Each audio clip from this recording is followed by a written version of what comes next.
Hello, welcome back to my channel. Bonjour tout le monde.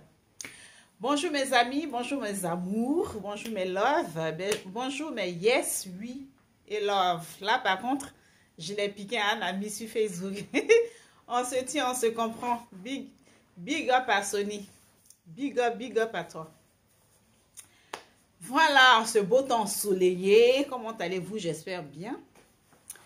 Voilà, je vais vous raconter une story time, une very story time, the very story time, du vrai vécu. Ma story time à Abidjan. Le jour où j'ai failli me faire enlever, où je me suis fait carrément enlever même. Oui, je peux dire ça. Parce que je me suis fait carrément enlever. C'est pas avec brutalité, hein. Mais l'enlèvement en douceur. À Abidjan, c'était en 2010.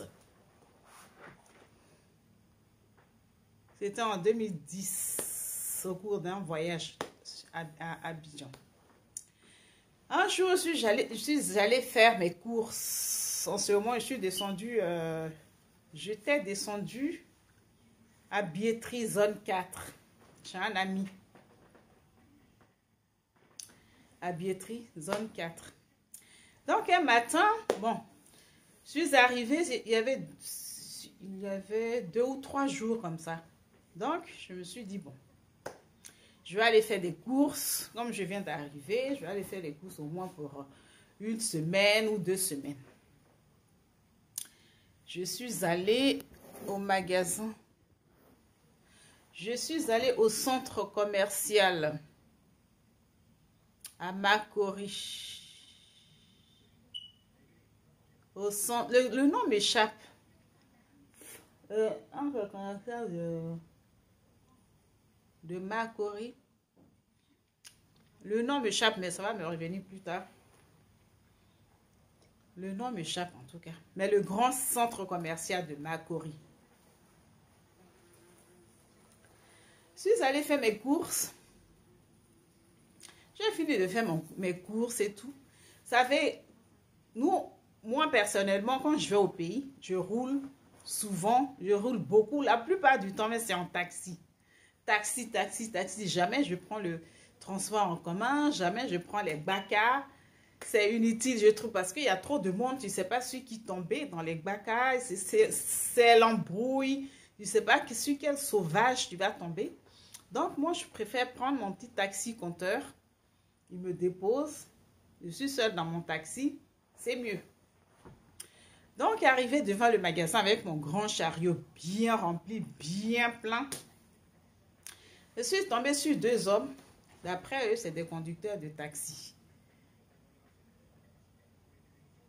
Il y avait le conducteur, il y avait un jeune avec lui. Je n'ai jamais vu ça de ma vie. Les conducteurs de taxi qui conduisent les taxis à 2. Dans Abidjan, je n'avais jamais vu ça. Voilà, au Cap Sud. Le Cap Sud de Makori. Le nom m'échappe.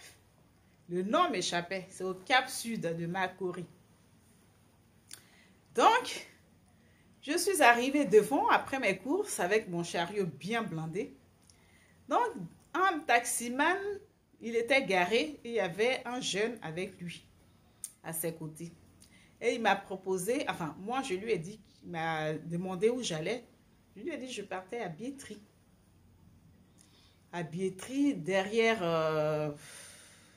l'armée. Vous savez, il y a un truc d'armée là, un centre d'armée où il y a l'armée française, voilà. J'habitais derrière. Donc, je vais là-bas, je vais à Billetterie. Tu me fais à combien? Il me dit à Billetterie, normalement Billetterie, c'est pas cher. Makori, Billetterie, même pas à 500 000 francs, tu peux aller si tu sais bien négocier. Hein. Le type m'a dit 5 000. 5 000, fallait débattre. Moi, j'aime bien négocier. Hein. Moi, quand je vais au pays, alors là, au marché, tu me vois en train de négocier les prix. Parce que tu te fais avoir dans tout, au fait. Dans tout ce que tu fais, tu te fais avoir. Ils vont te dire un prix qui n'est pas vraiment le prix exact. Le prix que eux ils fixent, c'est pas le prix exact. Ils fixent haut pour que toi tu achètes. Si tu tombes dedans tout de suite, si tu tombes dans le premier prix fixé, tu tombes dans un piège. C'est ça le pays, c'est ça l'Afrique. L'Afrique, il faut négocier. Même avec les taxis, moi je négocie. Je jette même ma casquette de française, de chichi et tralala de la France là. Quand tu me vois à Abidjan, je suis comme une vraie africaine même. Je me clate, je m'amuse. C'est-à-dire, je jette ma casquette de quelqu'un qui vient de France. Ça fait que la plupart des gens qui viennent me voir, ils viennent me voir chez moi, ils me disent, mais toi, tu viens d'arriver en France, on dirait que tu vis ici avec nous. Tu es dans le show, tu es bienveillante. On dirait pas du tout que tu viens de la France. Et ça, à chaque fois que je vais au pays, les gens me disent ça. On dirait pas du tout que tu viens de la France. On dirait les filles du pays. Donc, on a débattu il fallait trouver un accord. Bon, moi, je ne me suis pas prise la tête. J'ai dit, ok, 5 000, c'est pas grave, on y va. Figurez-vous que j'avais jamais vu un taxi à Abidjan où il y avait 2 personnes. Le vieux et le jeune. Le vieux et le jeune. Donc, nous sommes montés. Moi, j'ai dit, je vais à Biétry. Makori, Biétry, franchement, c'est pas loin. Même si je ne suis pas d'Abidjan, même si je ne vis pas même à Abidjan, Makori, Biétry, c'est pas du tout loin. Le monsieur, il a commencé à faire des détours. Ils ont bloqué les portières déjà. Ils m'ont amené jusqu'à Port-Boué. Déjà, Port-Boué, comment dirais-je, Biétry, Port-Boué, ça n'a rien à voir. Ils m'ont amené jusqu'à Port-Boué. Traverser Port-Boué, aller à Vridi.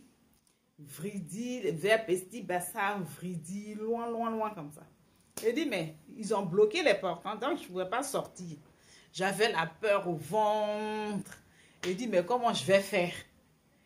Quand les trucs comme ça veulent t'arriver, j'ai oublié ce jour-là mon portable à la maison. Comme par hasard, on oublie. Quand quelque chose veut t'arriver dans la vie, heureusement que ce n'était pas mon destin ce jour. Heureusement que c'était mon bon jour. Que ce n'était pas mon mauvais jour. Ils ont bloqué la porte. Ils m'ont emmené jusqu'à derrière Biétry. J'étais là, je râlais. Je dis, ici, c'est pas Biétry. Je connais quand même Biétry. Je connais bien Port-Boué parce que moi, j'ai fait une partie un peu d'Abidjan. Donc, je connais certains quartiers, au fait, avant d'arriver en France. J'ai quand même fait un peu Abidjan. Sinon, moi, j'ai pratiquement grandi à Gagnoa, au fait. Je suis une fille de Gagnoa, une fille de l'Ouest. J'ai pratiquement passé toute mon enfance là-bas. Mais avant de venir à Abidjan, j'ai fait un petit moment à Abidjan, donc je connais à peu près les quartiers. J'ai dit non, ça c'est pas Biétry, parce qu'ils ont vu que j'avais pas du tout l'accent ivoirien à l'époque. Et c'était ma 2e fois que je partais en Côte d'Ivoire. Voilà, on a fait le tour. Je dis, mais c'est pas ici. Ils jouaient, comment dirais-je, à la sourde oreille, les deux. Ils parlaient en djoula. Djoula aussi, je ne comprenais pas bien. Oh non, je ne comprenais pas bien le djoula. Ils ont commencé à faire le tour. Ils parlaient, aujourd'hui, vous allez voir, vous allez nous payer. Ce n'est pas 5 000 francs que vous allez payer. J'avais peur. Non, ce jour, j'ai eu peur. Très peur même. Ce n'est pas 5 000 francs, vous allez jouer. Quand vous quittez à Paris, vous êtes rempli d'argent. Je suis sûr que si on vous fouille, ce n'est pas 5 000 francs, on va découvrir. Hein, vu comment le chariot était rempli. Ce n'est pas 5 000 francs, on va découvrir. Vous allez payer aujourd'hui. Ils ont tourné. J'avais pas le choix, il fallait les calmer, il fallait jouer la comédie, ça dit, toutes les stratégies étaient bonnes à prendre ce jour. Toutes les stratégies étaient bonnes à prendre. Je jouais la comédie, j'essayais de les rassurer. Je ne sais pas qui a vu le film Villageois, le villageois de Gou. C'est pas qui a vu le film Villageois, le villageois de Gou. Gou a joué, où le taxi lui a fait faire le tour d'Abidjan. Et moi, on m'a pas du tout fait le tour d'Abidjan, mais heureusement, sinon il allait me faire tout le tour. Hein. C'était un taxi comme ça, mais un taxi avec 2 personnes dedans. Et c'était du sérieux. Eux, ils étaient sérieux. Ils avaient besoin d'argent, donc ils étaient sérieux. Ils m'ont fait faire le tour.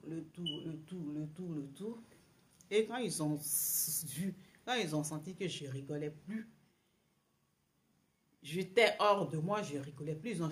Ils ont bloqué toutes les cartes portes pour ne même pas que je sorte, pour ne même pas que... En plus, il y a mes courses qui sont remplies derrière le coffre.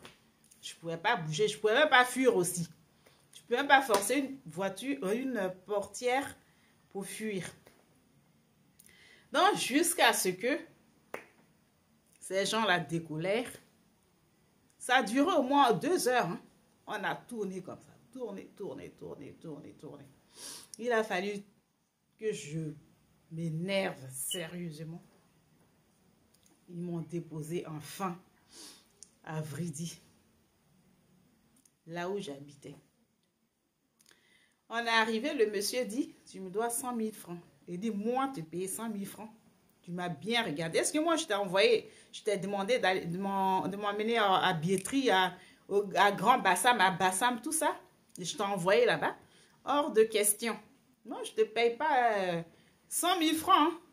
On avait dit 5 000 francs. C'est toi qui as voulu, c'est vous qui avez voulu jouer. C'est vous qui avez voulu jouer les voyous, les kidnappeurs. Vous m'avez envoyé là-bas. Grand Bassam, à Bassam, vers Vridi, derrière Vridi. Il dit derrière les trucs bizarres. C'est toi qui as voulu me faire tous ces tours. Moi, je t'ai rien demandé. J'étais dans mon taxi. Vous étiez en train de râler. Vous étiez en train de parler bizarre, là. Moi, j'ai fini de prendre toutes mes courses. Je les ai bien descendues. Il dit, moi, là, je ne te donne pas. Hein. Tes 100 000 francs, tu peux toujours aller voir ailleurs. Moi, je lui ai donné son billet. Je leur ai donné leur billet de 5 000 francs. J'ai dit, la prochaine fois, là, ça vous apprendra d'écouter les gens, de respecter les gens et les touristes. Parce que ce n'est pas la première fois que ça arrive. Je suis sûre que ça a beaucoup de personnes que ça arrive, cette situation. Vous prenez les touristes pour quoi? Pour qui? Ce n'est pas parce qu'on vient de France qu'on roule sur de l'or. Donc, ça, c'est votre problème. Prenez votre 5 000, partagez-vous. Partagez ça entre vous. C'est plus mon problème. Ils ont démarré en vitesse, ils sont partis. Donc, pour dire que soyons prudents, surtout en Afrique, les taximans. Moi, j'ai eu la chance. Ils auraient pu me faire du mal. J'ai eu beaucoup de chance ce jour-là. Donc, Dieu merci. Ils ne m'ont pas fait du bien. Ils m'ont descendu. Finalement, au final, ils m'ont descendu à ma destination. Je leur ai réglé leurs 5 000 francs. Ils s'attendaient à ce que je leur donne 100 000. Et dit, vous pouvez toujours rêver, vous pouvez toujours courir. Comme quoi, faites attention aux taxis, surtout aux taxis du pays. Ils ont très attention. C'était ma petite vidéo. Si mon histoire vous a plu, c'est une histoire réelle, mais ce jour-là, j'ai eu la peur de ma vie. 2 personnes que je ne connais même pas qui me faisaient faire des tours, qui disaient des grossièretés, qui disaient les méchancetés sur les touristes et les gens qui viennent de la France. Donc, juste vous dire, soyez prudents. Et il y a des filles qu'on tue comme ça. À l'époque, il y avait un mannequin qui s'est fait tuer, qui s'est fait agresser. Et elle est morte de ses blessures. Il y a beaucoup de filles qui se font frapper même par les taximans. Donc, soyez prudents si vous allez en Afrique. Négocier. Il faut savoir le taxi dans lequel tu vas monter. Après ça, ça m'est jamais arrivé, mais on ne sait jamais. Hein. Peut-être que je peux encore tomber sur une situation comme ça. Donc, c'était ma petite histoire, mon history time. Une petite histoire qui m'a fait froid dans le dos, qui m'a fait une frayeur incroyable en 2010. C'était moi, c'était Hortense Didogo. Merci de partager, de commenter, de liker, de vous abonner à ma page YouTube.